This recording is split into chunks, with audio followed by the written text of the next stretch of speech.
Hello, everyone. Welcome back to the Galaxy's Greatest podcast about the two great 90s space station shows, Babylon 5 versus Deep Space Nine.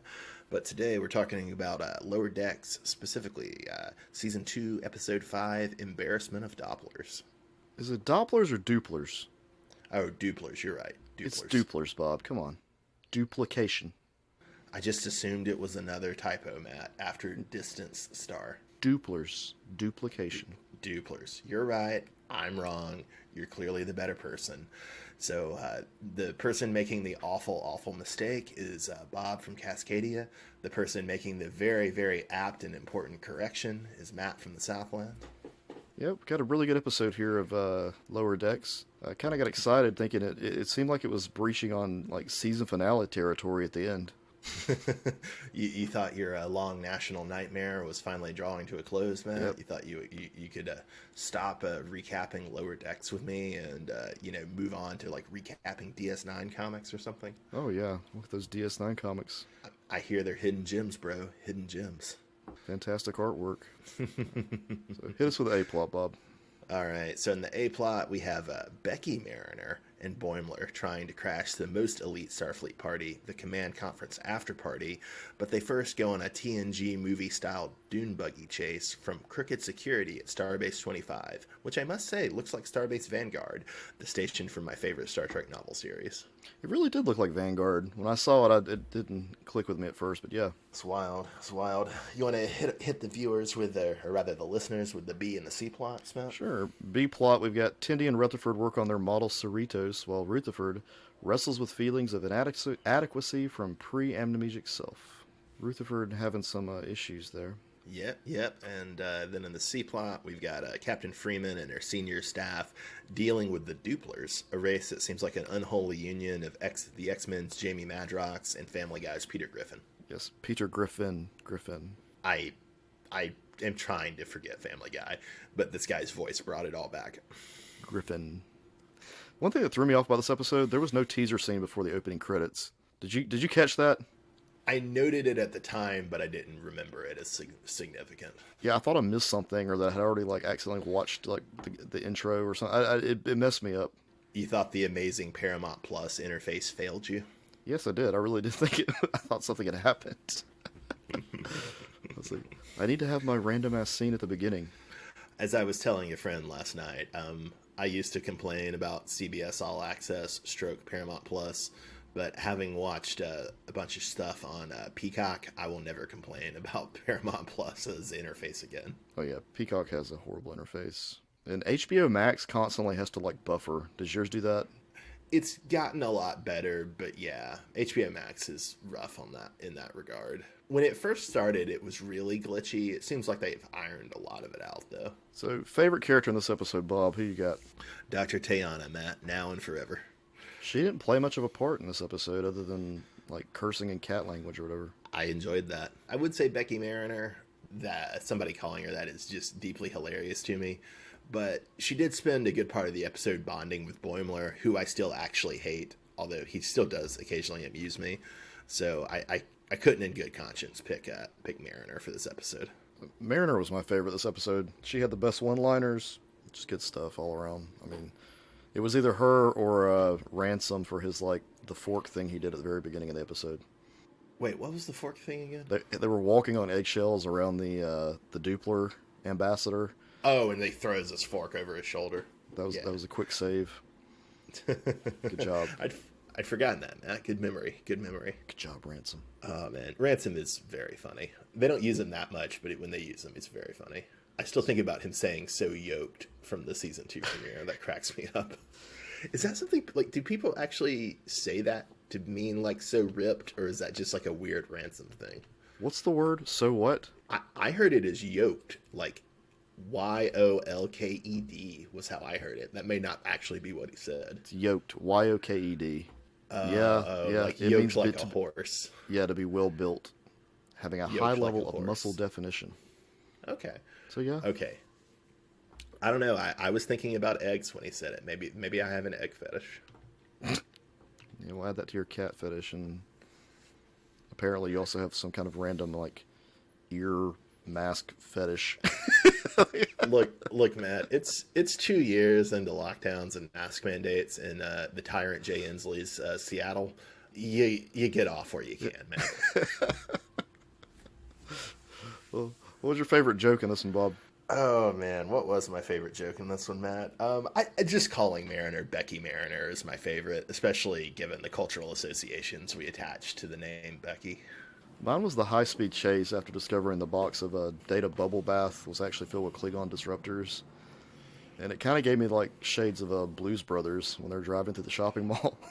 Oh, nice. I didn't think about that, but yeah, that's a good point. That's a good point. Did you know there was another 1978 movie that had a great car chase in Chicago? What was that? It's called The Fury. It's a Brian De Palma movie. It's his follow-up to Carrie, and it's about a girl and a guy with psychic powers. And Kirk Douglas is the father of the guy, and he's going on this car chase trying to get away from the secret government agency in Chicago in '78. It's good. Oh, I'll have to watch that. Yeah, I had to rent it off Prime because I think you can only get it off like Showtime or Cinemax or something like that. But I really enjoyed it. You do know, this is just kind of off. This might be good for listeners to know, though. If there's anything you ever want to watch, if you go to Internet Movie Database and type in the movie, it'll tell you where it's actually streaming. Oh, nice. I'd forgotten that IMDb does that. I normally just Google where is movie year streaming, Yeah. and there's a couple of other sites that'll tell you too. But I'd forgot you can do that off IMDb. What was your favorite line in this episode? Your pa is weak, and it disgusts me, Matt. Mine was like the long speech from Captain Freeman. It's like she's standing outside wanting to get to the party, and she goes, "Our ship might not be the biggest, and we might do the missions nobody else wants, but we are still Starfleet. My crew deals with just as much shit as Picard's or any other, and we might be California class, but we are the best at what we do. I'm Captain Carol Freeman. This is my crew, and you are letting us in that party." And the scene immediately cuts to them like sitting on a stoop, not getting into the party. just brilliant. Nice. And then, Yeah, that was good. And then were we supposed to get like any specific bar vibes off that bar they all wound up in at the end? I didn't. I don't know what that was. This one wasn't like, this one had a lot of had Trek references throughout, like especially in the Starbase Mall part, and then the actual people at the party or whatever. Like you had some references there, but there weren't as many as in this episode. There weren't as many like little Easter egg type things I felt. And that bar thing, I didn't get anything from. Oh no, there were a ton, man. Like this, I think this may have had the most references of any episode we've seen. Where? I mean, I saw Shelby at the party, and then that was my Trek reference. Like Shelby at the party, and then the guy in Pike's black rolling chair thing, like towards the end of the chase. I saw that. Do you remember who the DJ at the party was? Was it the dude who had that thing, like he was holding up it looked like a boombox thing? Yeah, they call him Captain Okana, and there's a early TNG episode called The Outrageous Okona, where he's like, or Kana, I can't remember how it's said, but he's like a sort of, kind of rascally, like freighter captain. Oh. And then in the bar, they have hanging from the ceiling the Doomsday machine from that original series episode. Oh, I didn't catch that. There were some other references in the bar that I didn't catch, partly because they were like so far in the background, but I think there were a lot of other references in that bar. And then you already mentioned like the Data shampoo and the Klingon weapons, and then the whole like I mentioned that sort of Next Generation movie vibe because Patrick Stewart just got really into dune buggies during the Next Generation movies.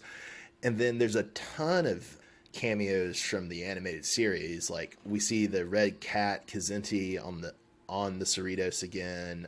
When they're going through the park, the bird people you see, those are the Aurelians, who are a species in the animated series. That caterpillar character you see, who is like the bouncer, and then there are others who are the waiters at the party. Those are called the Nast. They're a species in the animated series. I think there's an aquatic species from the animated series that's in the park too. There's a ton of references. Yeah, they also have the reference at the very end too. I forgot about the one about Deep Space Nine with the model. And it comes with Jadzia and Ezri. It's like, that's brilliant.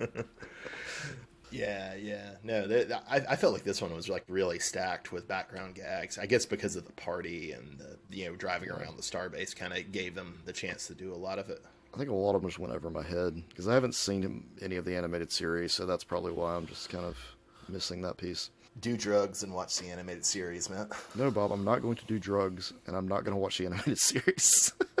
I mean, that's pathetic on two levels. Oh, yeah, but at the end, like where they have where Boimler and Mariner are at the bar, and they see that Kirk and Spock sign or like, carve their names into the table. Like, did you get like season finale vibes from it, or some weird stuff like that? Yeah. No, like the crew bonding together very Yeah. much felt like a season finale. Although, didn't you also kind of get the feeling that maybe like the bartender just carves that in there for like impressionable young Starfleet people to freak out about? Yeah, I think so. It was kind of like weird. I don't think Kirk and Spock would actually do that. That'd be like you and I doing that at a bar. Like, Yeah. Although it's not going to happen. I think apparently Starbase 25. I mean, given its low number, you can assume it's an old starbase, and Right. it is apparently mentioned in a couple of original series and animated series episodes. Oh, another reference was when they were going through the Bolian barber shop, Oh yeah. and there was a Quarks on Starbase 25. I think. Yeah, Quarks has shown up in like in every episode. Yeah. I'm kind of disappointed because we saw Quark's advertisement in Picard too. I'm kind of disappointed that in Discovery, when they get to the 32nd century, we never see like a Quark's establishment. It'll be there. It'll happen. Give it time. Well, anything else stand out to you about this episode, Matt? Here's another. Every time I watch one of these episodes, I get an idea. Why don't we like start our own like Quarks, a Star Trek themed bar? Come on. They did that already at the Star Trek Experience in Las Vegas. I think it went under though. Yeah, it did, but be kind of cool. Set up a bar. I don't know. It'd probably be kind of dorky. Yeah, I feel like. Yeah. All right. So, any predictions for next week, Bob? I bet it'll be zany. I bet there will be a lot of stealth Star Trek references that you will miss because you have your refusal to do drugs and watch the animated series. And I think it'll be great. And I predict next week you'll be saucy about me making you watch a cartoon, which I guess because of all the sentimentalism, you weren't saucy this week about me. Yeah, it was kind of heartwarming. Yeah, I like my cartoons to be heartwarming, and this was what that was. Thanks. As Thanks, Lower Decks. as I've said before, Matt, your paw is weak and it disgusts me. All right then. Well, I guess we'll see you next week then. All right, this has been Babylon 5 versus Deep Space Nine covering Lower Decks. I'm Bob from Cascadia. That's Matt from the Southland. Have a good night, everybody. Thanks for listening.